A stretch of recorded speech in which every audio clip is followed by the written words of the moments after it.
Renovate and repair. When you go to a customer's house and there's something broken, is it your job as a house cleaner to fix it? We're going to talk about that today. Hi there, I'm Angela Brown and this is Ask a House Cleaner. This is a show where you get to ask a house cleaning question and I get to help you find an answer.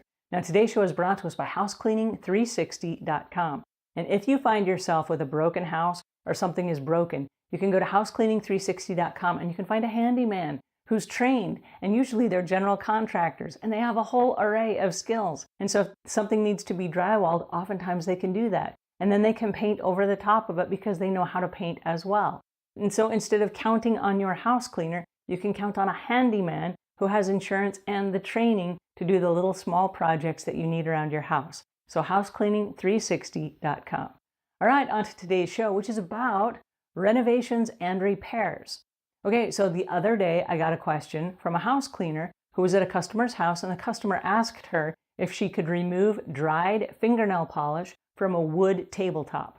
All right, first and foremost, I must tell you that as house cleaners, our job is to go in and dust and spray and wipe and mop and those kinds of things. It's not to do renovations and repairs. Now, we've talked before about upselling. And so if you have handyman skills, you can sell that or upsell that as a special project, but that is not part of regular house cleaning. And I need for you to understand very clearly, it's not part of deep cleaning and it's not part of maintenance clean. Your job is to go in and clean. You remove dirt. You do not remove cigarette burns. You do not remove burns from countertops that curling irons have burned through. Those are not your jobs to go in with sanders and buffers and all these things. That's not what you're being paid to do. So renovations and repairs are not part of regular maintenance house cleaning. All right, now that we've got that out of the way, let's talk for a second about how do you remove fingernail polish from a wood tabletop. Very briefly, you have rubbing alcohol. You're never, ever, ever going to use fingernail polish remover on the wood tabletop because it will remove the finish. Now, the rubbing alcohol is going to dissolve part of the finish, but it's not as abrasive as fingernail polish remover. So once you remove that and gently dissolve it, because if you put a lot of force in there, you will take the top of the tabletop off. Now, in the area where the fingernail polish was, there are markers, and I will leave links in the show notes to the markers that are designed for furniture. I mean, all wood is not created equal. There are different colors. And you can buy a pack of colored markers that are great for filling in nicks, dings, and scratches on different types of wood and also hardwood flooring. And I will leave a link to those in the show notes. Okay, so after you have removed the fingernail polish, you want to go back in with a magic marker or a magic crayon. And the crayon is made of wax, and so depending on the type of surface, you may want to use a wax crayon to fill in that gap. Now that it's been covered, there's a dark colored furniture polish, and also there's a light colored furniture polish that you can use to gloss over the top of that area so that it will fill in the gaps and it will bring the wood back to the same color of consistency. All right, now all of the things I just described to you, do you see why this is not wise to do during a regular cleaning?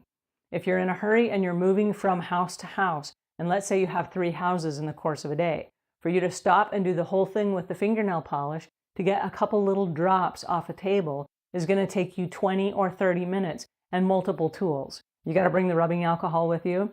You're going to have to bring those magic markers or crayons with you, and you're going to have to bring the colored furniture polish with you.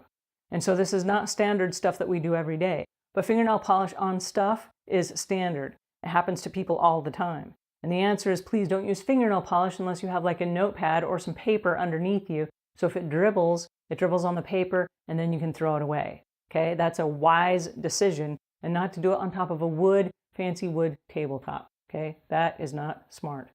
All right, so back to renovations and repairs. Renovations and repairs for house cleaners are not duplicable. They are not scalable. So yes, if you have handyman skills, you can upsell that as a service, but it is not duplicable and it is not scalable to employees that you hire. If employees that you hire see you and they watch you doing renovations and repairs, they too are going to think, oh no, I'm supposed to do renovations and repairs. And if you're paying them by the hour or you're paying them a percentage of the work, that's going to really slow them down, especially if they don't have the skills. So we don't repair leather. We don't clean stains out of carpets. We can vacuum carpets because that's part of cleaning. But if there are wine stains and all kinds of things like that, that needs to be turned over and passed along to a professional carpet cleaner who has the proper equipment and is insured to do carpets. So we don't clean upholstery, we don't remove furniture, we don't remove nail polish from furniture, and we don't remove things that are chipped, cracked, broken, any of those things. It's not a part of what we do. So I just want to bring it up. We don't do renovations and repairs. Not part of cleaning. Alrighty, that's my 2 cents for today, and until we meet again, leave the world a cleaner place than when you found it.